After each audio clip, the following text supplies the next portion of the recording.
السلام عليكم ورحمة الله وبركاته. بسم الله الرحمن الرحيم. الحمد لله رب العالمين. اللهم صل وسلم وبارك على مبعوث رحمة العالمين سيدنا ومولانا وحبيبنا وقرة أعيننا قائد الغر المحجلين وشفيع المذنبين وسيدي ولد آدم ولا فخر محمد بن عبد الله وعلى آله وأصحابه ومن والاه ثم أما بعد. So thank you all for rejoining us for the second week of this class that's entitled Beautiful Islam. And thank you to Sister Aram for taking over for Dr. Ayub tonight, who I believe is traveling. May Allah subhanahu wa ta'ala facilitate his travels and give him a safe trip and return him back to his home safely, inshaAllah. So those of you who joined us last week, or if you didn't catch kind of what we were talking about, we entitled these set of sessions Beautiful Islam, and in the hope that we can explore, you know, the what was sometimes called the divide between spirituality and religious practice.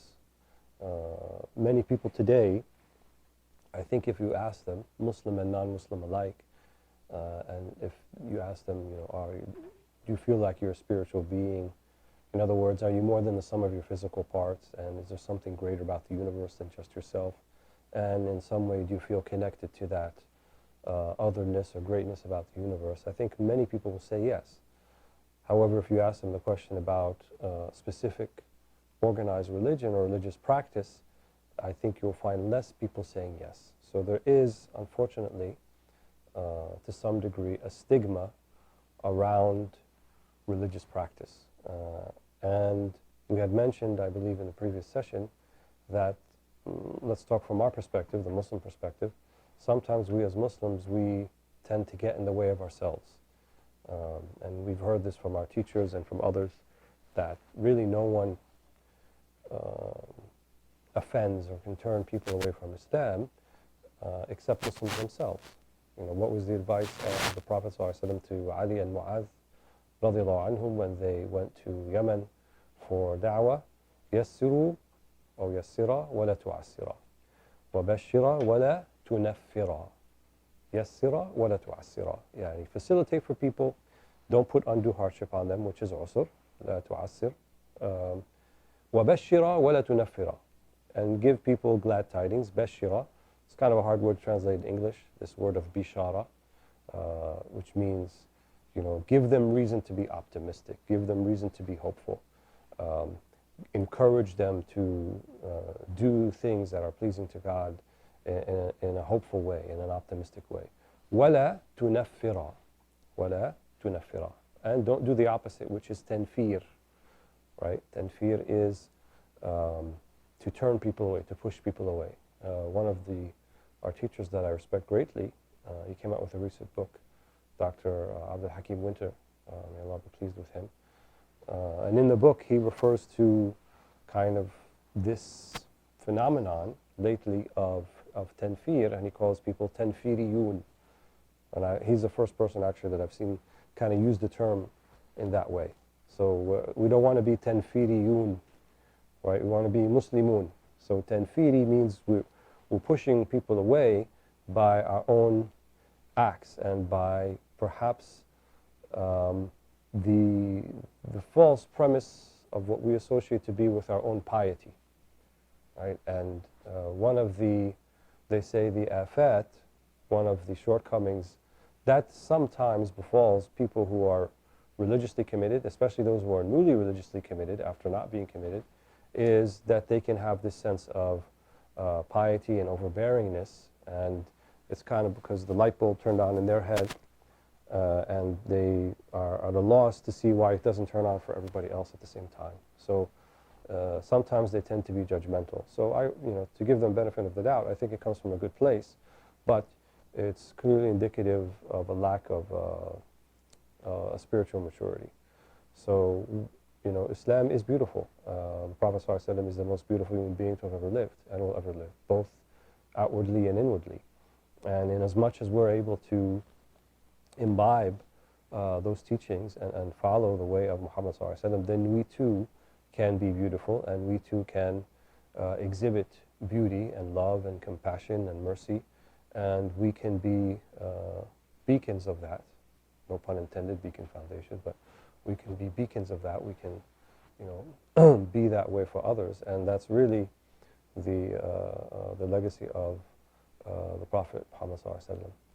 And it was just at this time last week, right at the beginning, right at the end of our session, I think, I got a text message from a friend who was informing me that one of our shuyukh, closest shuyukh actually that I've had in my lifetime, Sheikh Ahmed Taharayan, rahimahullah, anhu, had just passed away as we were doing our class last week, so exactly 1 week ago.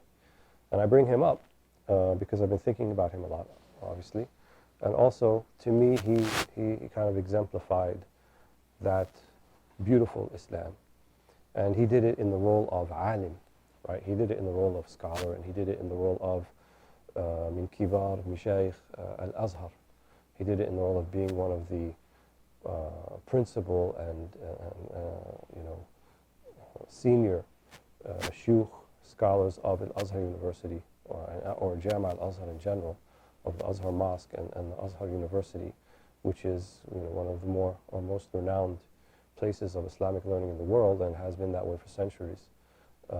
And so he kind of epitomized that. What does that, to me anyway, what does that look like in terms of how a scholar carries themselves, right? And I can talk much about what he taught, but I can also talk just as much, or perhaps even more, about what we learned and what we were able to take away from his character, from his mannerisms, from his gentleness, from his, what we believe to be, sincere concern for every single person that came into contact with him. You know, these are the attributes of prophetic legacy, right, of al-irth and nabawi. And that's really what we're looking for. You know, who has this inheritance, who has this prophetic legacy in the way that they, whatever they do. And you don't have to be a scholar at Al-Azhar to carry that prophetic legacy. You can be an emergency room physician, you could be a school teacher, you can be someone who doesn't necessarily have a career and goes from one gig job to the next. None of that defines the person. So in whatever role that you're playing in life, the primary role, if you're a Muslim, should be that you avail yourself of something of this prophetic legacy. And if you do, then everything that you do will be beautiful, or inshallah most things that you do will be beautiful at least, and people will then come to see that. And this really was the secret of the da'wah. This was the secret of the spread of Islam. It wasn't spread by the sword, it wasn't spread by violence, it wasn't spread by coercion, but it was spread by people seeing something in this thing, in this great deen, in this great way, of the beauty of Islam and the beauty of the Prophet Muhammad sallallahu alaihi wasallam. And some people came by way of the beauty of the Quran. They read the Quran, like Umar ibn Khattab, and he read from Surah Taha, I believe, and he saw within those meanings something beautiful and unlike anything else that he had come across before. And there are others who came across the Prophet ﷺ himself and saw in him something unlike they'd never seen before. And some of them, many of them from Medina, for example, when they met Mosaad ibn Umair, who was the emissary of the Prophet ﷺ, they came across in him someone unlike something, or someone that they had come across before. And this is the sir, you know, we call it secret, and secret means something conventionally that only a few people know about. But in Islamic terminology, sir can also mean that which is deep and innermost, right? That which is the kind of the real power behind something, or the real driver behind something. So I mean it in this sense, and also in the conventional sense works as well. That sir, right, of this deen, of these teachings of Muhammad sallallahu alaihi wasallam, is its ability to transform people into the most beautiful human beings that ever were. That's basically, I believe, it to be in a nutshell. So when speaking about our Sheikh Ahmed Taharayan, rahimahullah, radiallahu anhu, may Allah fill his grave with light and make him amongst those who are of the prophets and the messengers and of the siddiqeen, of the awliya, and of the shuhada and the salihin and the good and the great righteous people, which inshallah we believe he is. this was a life of beauty. It was, and that beauty didn't mean that it was just ease. There was a life of sacrifice. There was a life sometimes of conflict that we know about. There is sometimes dealing with very adverse circumstances, which can include loss of wealth, loss of life, loss of health. But even in those situations, we have at our disposal the spiritual tools by which to what seems to be like an ugly situation or an adverse situation and make it into something beautiful in the manner by which we choose to deal with it. So, you know, I had spoke last week a little bit, or the last session, about some of the relationship of the Islamic sciences. I kind of touched on it briefly. I'm going to get a little bit deeper into it in this session. And I had mentioned that the ulama, when they were trying to convey the meanings of Islam, they were writing for particular audiences, number one. And number two, they were also writing to address a particular context within their particular time period that they were living. And I mention this as being significant because sometimes what I believe to be apparent beauty of these books and the way that these people wrote and the meanings they're trying to convey can be lost if we fail to recognize the context of those two things in particular, who they were writing for and the context that they're writing about. And there can be something of a disconnect or a cognitive dissonance when we don't take those things into consideration. So, you know, you could come across a book like Imam al-Ghazali of Ihya al-Ulumuddin, which is widely considered to be one of the most important and influential books ever written, not just in kind of the Islamic realm, but in general. And in it, you know, he called it Ihya al-Ulumuddin, so the revival of the Islamic sciences. And there's a context behind that, right? And perhaps, you know, when the Prophet ﷺ referred to the practice of the deen, right, which we'll talk about a little bit, ad-deen wa tadayyun, but the practice of the deen can become a little bit tired and worn, not because the deen is that way, but because the practice of the people becomes that way. And so then every 100 years, the Prophet ﷺ said that Allah will send men yujaddidu lahum deenahum, or amra deenihim. The Prophet ﷺ will send someone every century or 100 years, its approximation, someone that will renew the faith for them.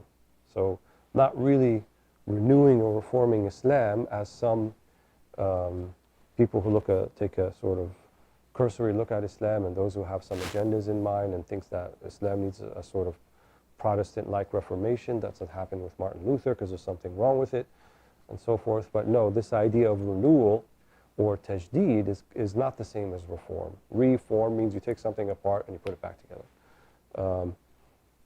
You know, Allah did not lie when He said to all of us, اليوم أكملت لكم دينكم وأتممت عليكم نعمتي ورضيت لكم الإسلام دينا.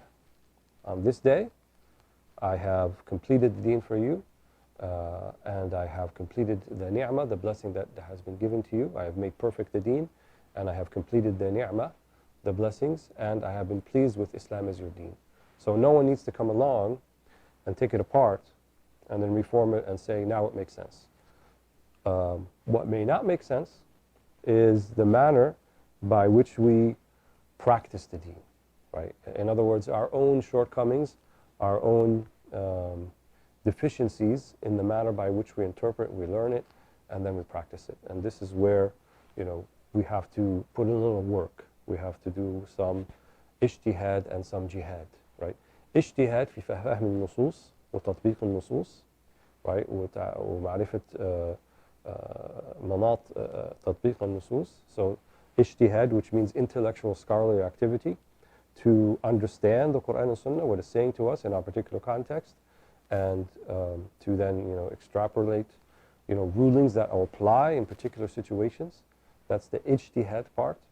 And then the jihad part, which is jihad in-nafs, right? Which is then struggling for us to accept truth as it is, to accept the reality as it is, and then to act upon that certain knowledge that we have of what is true and what is not, and then what is real and what is not. And that's kind of another realm that is not so much an intellectual activity, but is more a spiritual activity. And I think sometimes those two get conflated. And that's why I mentioned last week Imam al-Sha'rani, for example, the great Egyptian scholar of the 15th century. He said that Ilm al-Kalam, or the books of theology, which is usually what we want to tend to study first, and in the past several decades, people have heard this word of aqeedah. What's his aqeedah? Is his aqeedah straight, or is it not straight? Or, is his aqeedah Ahl Sunnah, or is his aqeedah like something else? And, and then people then like, what's aqeedah? This is so important that we need to know what it is, because it could be wrong and then it can take us outside of Islam. And so I think I'm going to use a word like hysteria. Let's call it aqeedah hysteria around this term has caused many people to feel unsure about, like, am I actually doing this right? Am I really Muslim? Or did I just say something that's going to put me outside of Islam? And I've seen situations, and I've been in situations where people really have said something innocently, or without intent or anything like that, and then someone really kind of very aggressively and abruptly comes up and says, I think you kind of left Islam right now, you have to retake your shahada, or something like that. To me, that's not an example of beautiful Islam. And it's misplacement and mishandling of issues, yes, that were pertinent and very important and still are, but not in the same manner as they were back then. So when Imam al-Sha'rani says the books of Aqeedah or books of Kalam, for the most part, were written to dispel particular polemical misconceptions in their time, rather than to ingrain and imbibe and inculcate the meanings of ma'rifah, of knowing God in a way, right, as He should be known, right? Having taqwa of Allah subhanahu wa ta'ala haqqa tuqatihi, as the Quran instructs us. Taqullah haqqa tuqatihi. Have the haqq of the tuqa, or the haqq of the taqwa, for Allah subhanahu wa ta'ala in a manner that is commensurate and indicative of His majesty. And you can't really do that unless you know Allah subhanahu wa ta'ala, right? You know as-sifat al-jalaliyya or as-sifat al-jamaliyya. You know the attributes of majesty, and you know the attributes of beauty. And you know how those both sides, or both sets of attributes, are very important. And then you come to learn that you're going to have some personal struggles in accepting all of that, because we have this thing called ego and nafs and passion and desire and lust and hubb al-mahmada, and like to be praised, and we like to feel like we hold a special place in people's hearts. And those feelings then may drive us to do things that are not in line with this idea of taqwa, or not in line with this idea of true ma'rifah, or true knowledge of Allah subhanahu wa ta'ala. So I intend in our sessions here, and I'll touch on a little bit tonight, to talk about some of these aqidah issues. But as I said before, our greater objective will be, how do I then imbibe that within myself on the spiritual plane, on the spiritual level. If I know that Allah subhanahu wa ta'ala is one, and He sees everything that I do, how then does that translate into how I conduct myself, or how I try to conduct myself, or how I see others, or how I see adverse things that happen to me that I feel like I don't like them, but nevertheless, if I know from a point of aqeedah that Allah subhanahu wa ta'ala fa'alun lima yurid, He will put into place and make all that He intends or desires happen, and it will happen, then I should suspect that there's going to be a way that I'm going to handle that differently than if I did not know that, than if I did not see that as real. So, so we said last week, books of Aqeedah and Kalam were not written primarily to lead to the knowledge of God, but rather to dispel polemical misconceptions. Similarly, the books of fiqh, and I don't think I talked about this last week, so when we talk about jurisprudence and we talk about manuals basically of fiqh, in whether school of law, whether it's Hanafi or Maliki or Shafi'i or Hanbali or even some of the others that are lesser known, they also were written for specific reasons. And that specific reason is to kind of show us where the boundaries of the Sharia are. So this is haram and this is not haram. This is halal and this is not halal. This is obligatory and this is sunnah. So it more or less categorizes things. But one thing you can make an argument that the books of fiqh don't do is to instruct upon moral and ethical behavior. So it might tell you something is disliked in the Sharia or it's merely permissible, but it doesn't really tell you in your specific situation what should you be doing, or how should you handle the situation, or how should you deal with this situation with ihsan. And I'll tell you all kind of like a little secret in the conventional sense that not a lot of people know. If you base your, let's say, marriage just upon what you read in the books of fiqh, and that's what you're going by and how, you know, in terms of treatment between husband and wife, and you don't go by anything else, I can't say for certain, but I'm pretty certain that once you get to that point, your marriage is not doing well. And, you know, we say that you go to the chapters in marriage, and then the one that follows, obviously divorce, is when the marriage is in trouble. So the books of fiqh don't actually tell you how to treat your wife or how to treat your husband. It may outline rights and responsibilities, or what you'd call duties to one another, but you know, marriage is not based upon just a sense of duty from one partner to the next, to the other. But there also should be, as the Quran mentions, وَجَعَلَ بَيْنَكُمْ مَوَدَّةً وَرَحْمَةً. Mawadda and rahmah. So mawadda, compassion, love, rahmah, mercy. So these are what should be, you know, underwriting your marriage, not the very fine points of law that you will find in the books of fiqh. And so again, depending upon how you approach these particular disciplines, and I'm speaking specifically to people who consider themselves to be tullab ilm or students of knowledge, you can get into trouble with that, you know, by saying, you know, oh, this book in fiqh, it said that, you know, you have to serve me 3 square meals, and that's what it is. And otherwise, you know, you're kind of doing mukhalfa of the sharia and so forth. I'm not aware of any madhab that actually says it like that, but just say, for argument's sake, that's not the way to, you know, to go about conducting it. So our understanding of how we read fiqh, how we read Islamic jurisprudence, also is quite important when we are trying to figure out how to do the right thing, as it were.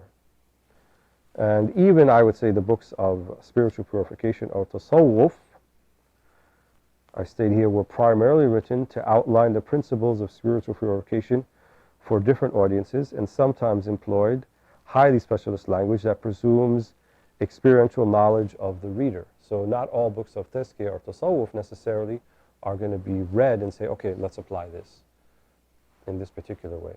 Some of them actually outline or delineate very specific sort of relationships that were specific to a particular context between a teacher and a student. And you would be hard-pressed to say, well, how could we do that today?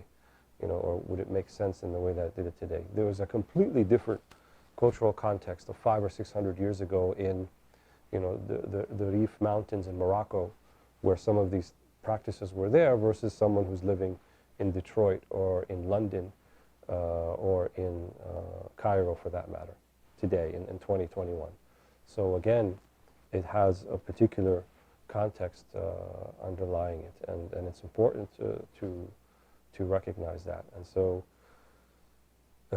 my conclusion for why we kind of tend to get it wrong a lot rather than getting it right is the Quran is there, the Hadith is there, the Sunnah is there.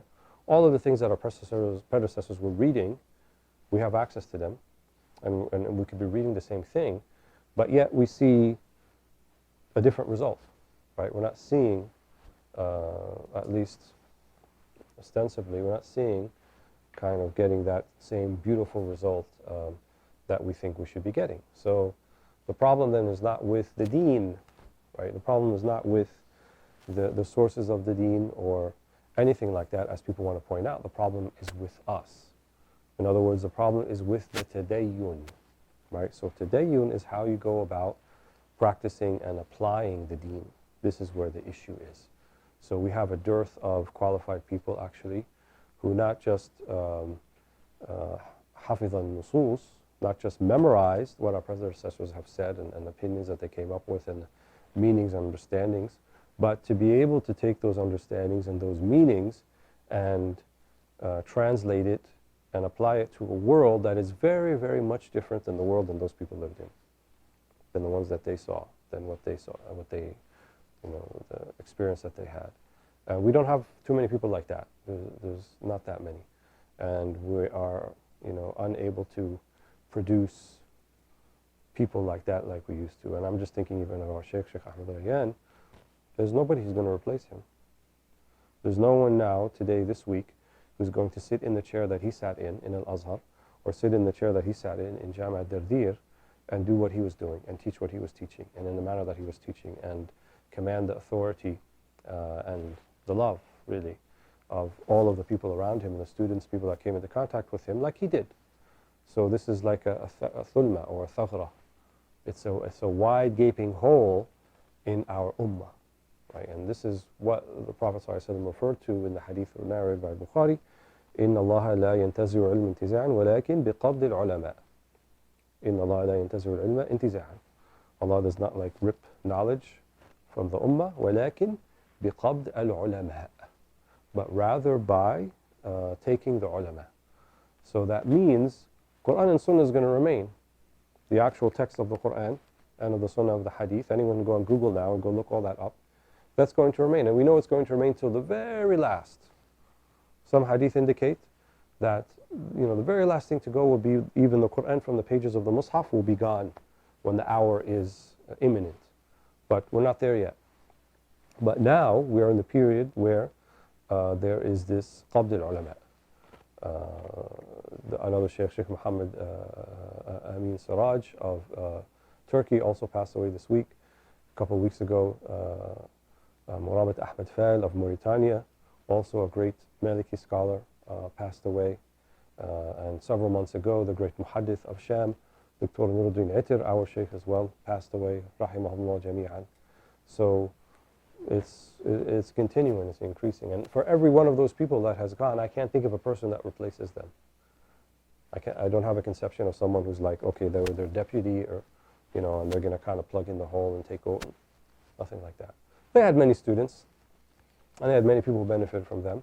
But to say that any one of them or any one of us could take over, not take over, but kind of occupy and fill up that gaping hole, as I mentioned, no one. Much in the same way, who could fill the gaping hole when the Prophet ﷺ left this dunya? As great as Abu Bakr as-Siddiq is, as great as Sayyidina Umar is, as great as Sayyidina Ali, as great as Sayyidina Uthman, all the Sahaba, put them all together, still, they can't do or be what the Prophet ﷺ was. So, whatever time we have left in this dunya, each one of us, whether it be decades or days or months or years, who knows, Allahu A'lam, we want to follow the Quranic directive, وَعَبُدُ رَبَّكَ حَتَّى يَأْتِيَكَ الْيَقِينَ. We want to worship Allah subhanahu wa ta'ala until the yaqeen, the absolute yaqeen, the absolute certainty upon death, and we see the reality as it truly is. There are many things in this particular realm that you occupy that will from the reality as it truly is. But once death comes, there's no more falsehood, there's no more falsity, there's no more fake news, there's no more demagogues, there's no more people trying to make that which is false look real. It's done. Once you take that last breath, and then you open your eyes again, in a sense, in the next realm, then you'll be in a place of complete haqq, complete yaqeen. But then we know at that point, if you didn't already know that before you died, it's too late. So, أَعْبُدُ رَبَّكَ حَتَّى يَأْتِيَكَ الْيَقِينَ. Worship your Lord until that moment comes upon you, the last moment. So, looking a kind of a deeper look into why is it, let's say, somewhat difficult to practice Islam today. And this is important because we're going to think about, once we identify some of these difficulties, then we can begin to try to look at remedies, and or at least on a personal level, what we can do about it. So one of the things that has crept into our discourse, and when I say our, not just here in the United States, but really everywhere, is polemics and sectarianism. So everybody's heard the terms of Wahhabi and Salafi and Sufi and Ikhwani and Shi'i and Zaydi and on the minhaj and not on the minhaj. All of these different categories and classifications. And probably for the average or lay Muslim, like, what do those terms mean and why is that important, and how does that affect how we live and how to be a Muslim? And it sounds all very complicated and complex, and I don't know where to start with that, and who are in the right and who are in the wrong. Could there be more than one right?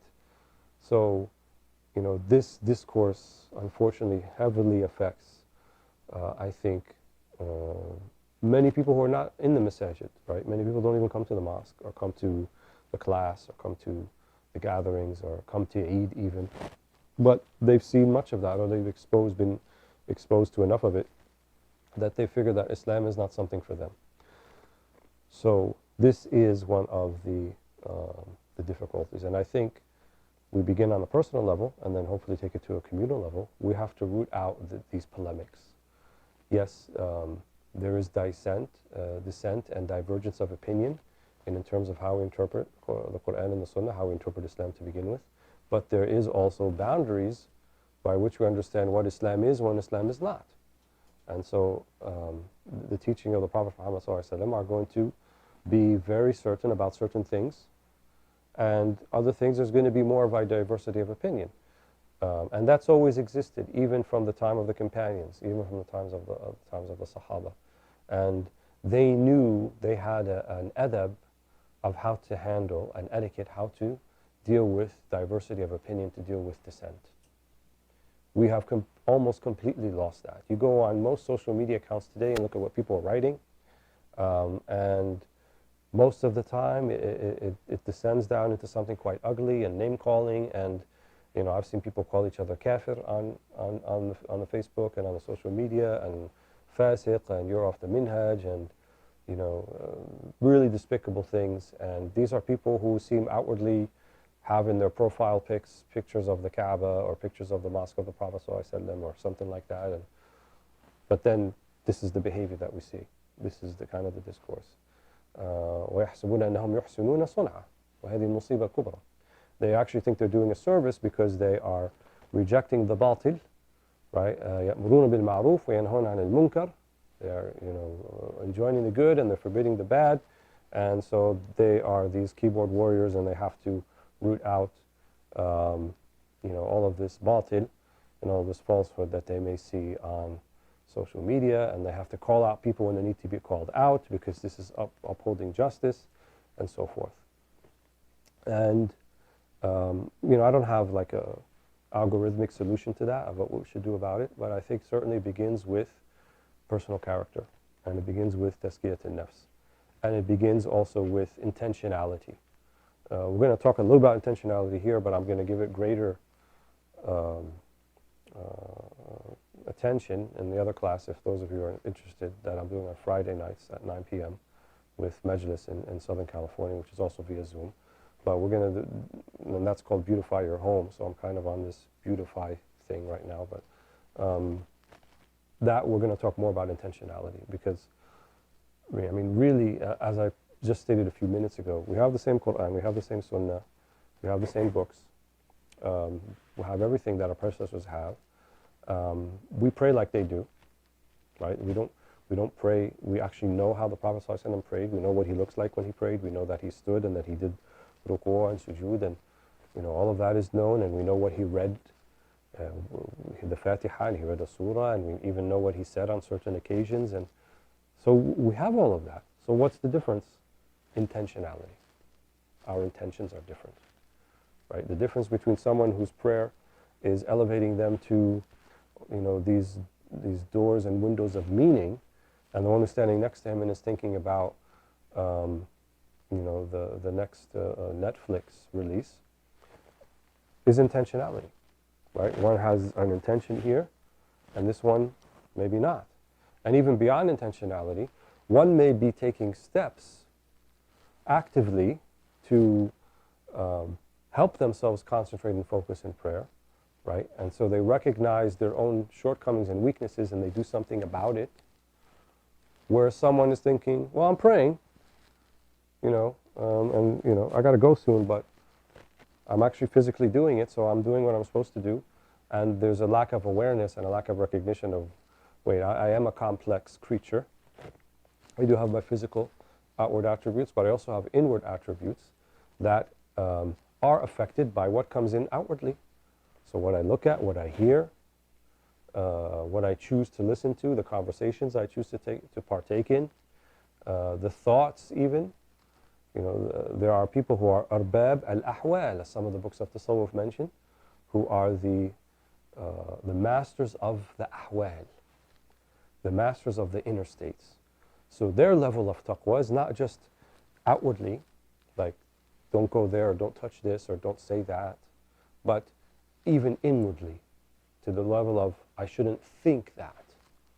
I shouldn't have izdira or ihtiqar akhi Muslim. I shouldn't think lesser of that Muslim who just came into the mosque because maybe his clothes look a little bit tattered and not as pressed and as clean as I think they ought to be. And then I judge them, right? But there are people who are self-aware to the extent where they say, wait a minute, stop. You have no right to judge that person based upon what they're wearing, because there could be a whole story behind that. And who are you to judge? How would you know? You don't know their hal. You don't know their state. So you're looking at judging the book by its cover, looking at the outward, and then you're making some statements, even if it's in your head, in your thoughts, but nonetheless, those thoughts are going to affect you and affect the ability of things like the prayer, of things like reading Quran, of things like tasbih, affecting you inwardly. Didn't the Prophet ﷺ say in one of the hadith, and I think it's Sahih Muslim, that the man who raises his hands to the sky and asks Allah for things, but his mat'am min haram, wa his malbas min haram, and his maskan min haram, فَأَنَّا يُسْتَجَابَ لَهُ. The one who's outwardly, they have a house and they have clothes and they have things to eat, but haram sources of how they procured it, or at least even shubha, mashbuh. There may be some, shady things about it. And then they raise their hands and say, Allah, give me this and give me that. أَنَّا يُسْتَجَابَ لَهُ. He said, how can Allah give him what he wants when he's not even aware of himself, not even aware of the things that he's doing? And then the first three people who will be dragged to hellfire, one of them will come to Allah subhanahu wa ta'ala and said, what you have and what you're showing. He said, أَنَا قَاتَلْتُ فِي سَبِيلِ اللَّهِ أَنَا مُجَاهِدْ فِي سَبِيلِ اللَّهِ. I fought in your way, Allah subhanahu wa ta'ala. He said, كَذَبْت. You did that حَتَّى يُقَالَ لَكَ جَرِيء. You only did that so that it could be said that you're courageous. So you got your courage in dunya, but take him off and drag him to hellfire. And then the one who had much wealth, and he said, I spent it on this charity, and I spent it on this thing, and this masjid, and these orphans, and so forth. He said, كذبت. You didn't spend it for that. You spent حَتَّى يُقَالُ لَكَ أَنَّكَ سَخِي or أَنَّكَ كَرِيم. So it would be said that you are generous, and people will have that in their hearts for you. Take him off too. And then the alim, the scholar, and it will be said to him, what did you bring? He said, I learned and I taught people, and it's like a sadaqah jariyah. He's like, كذبت. You only said that so people will think that you are alim. So it will be said about you, so that you have mahmada. People will praise you. كذبت. Take him off too. All three, the common thing between them is their intentions. They did them for different intentions. إِنَّمَا الْأَعْمَالُ بِالنِّيَّاتِ. The first hadith narrated in the collection of Bukhari. إِنَّمَا الْأَعْمَالُ بِالنِّيَّاتِ. He thought this was the most important thing that he started the book with. Just like Allah subhanahu wa ta'ala put the Fatiha at the beginning of the Quran. He instructed the Prophet ﷺ, put the Fatiha as the first surah, even though it's not the first surah to be revealed. But put it in the beginning, because it is the key. Right? Key is the thing that goes in the beginning that opens everything else. إِنَّمَا الْأَعْمَالُ بِالنِّيَّاتِ. Imam Bukhari said, put this in the beginning. He put it in the beginning because this is the key by which everything else is understood. And so intentions and intentionality is really the whole thing. And it's not so much about what you see outwardly. Right? We are a culture now that's very much immersed in the outward and immersed in, doing things. Right? We have this very sort of, hands have to be kept busy, and very activist sort of take on how we should go about doing things. And we've got to be doing something, right? But sometimes that doing something has to happen in the heart first. There has to be, methodologies that have to be embraced and techniques that have to be implemented to help one get over their own selves, and then tara al-ajaib, right? Then you will see many amazing things. How were this small group of Arabs that nobody had any respect for, didn't think they were going to do anything? They weren't even really a nation or a country. They were not unified. They're all disparate tribes, but yet within a quarter of a century, they were in Persia, and they were in the Byzantine Empire, and they were knocking on the doors of Constantinople. How is that? It was not except by, these powerful inner states that they embodied, that they exuded. So polemics and sectarianism is a major issue. I touched upon these two next ones, the gap between traditional methodologies and modern discourse.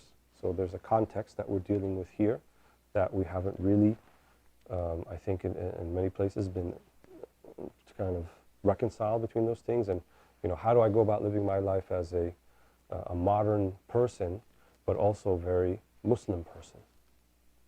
How do I marry those two things, or how do I reconcile those two things? What does that look like? Well, we'll be talking more about that. As I mentioned, also a dearth of qualified teachers, and that's something that needs to be remedied. We need to have more people dedicated to actually learning, and also the best people. So I mean no offense, but the best people, the smartest people, the people who have the most aptitude, the people who will learn the most or garner the most. Now most of the brightest minds are going to STEM fields, or going to medicine, or going to engineering, but we need people who are going to the study of the Sharia and the study of the Islamic sciences. And we also have to up our game in the way that we teach them. Right? We can't take the best and brightest minds and then give them like a mode or method of teaching that's not indicative of those brightest minds. So both senses have to be upped a little bit. And then the fourth thing that I mentioned here in difficulty practice Islam today, the rigors of contemporary technologically driven life.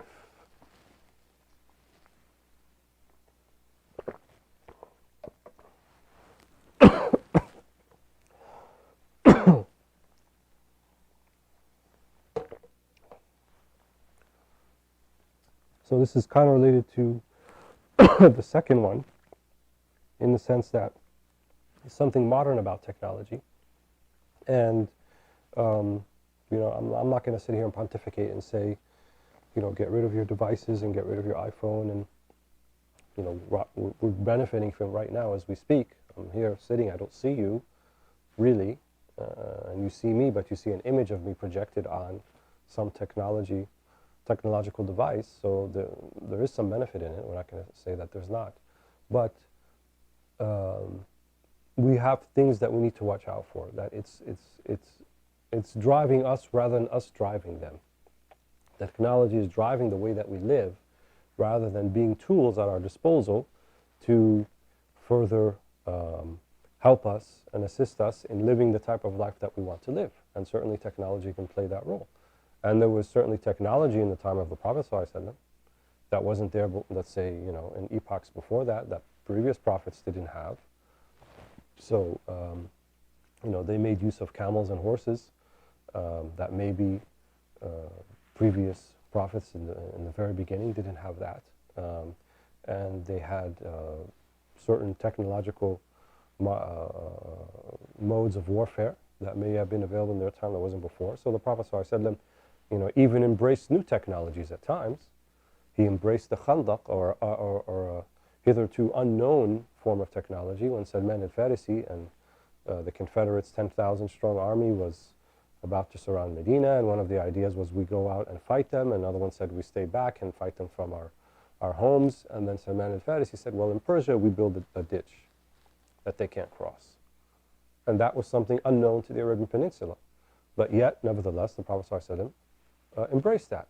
He also embraced the signet ring when he was told that if you send letters to Caesar and you send letters to the Persian king and so forth, and the Najashi, Kisra and Najashi, then they may not accept it unless they have some authentication.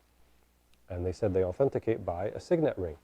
So he took a signet ring, a ring that makes an imprint, and that's authenticated, and that's a very famous ring that we know of that had Allah, Rasul Muhammad sallallahu alaihi wasallam. So there's nothing wrong conceptually with employing technologies, but it has to be a guided employment of technology, not with the technologies kind of leading us around, but we're using it in a manner that is beneficial, in a manner that is not detrimental. So I'm not saying that there's hard and fast rules about this, but I'm kind of just saying on a theoretical, conceptual level, then we have to think about how we deal with technology, especially when there are addictive things built into it and that can affect children very adversely from a very young age.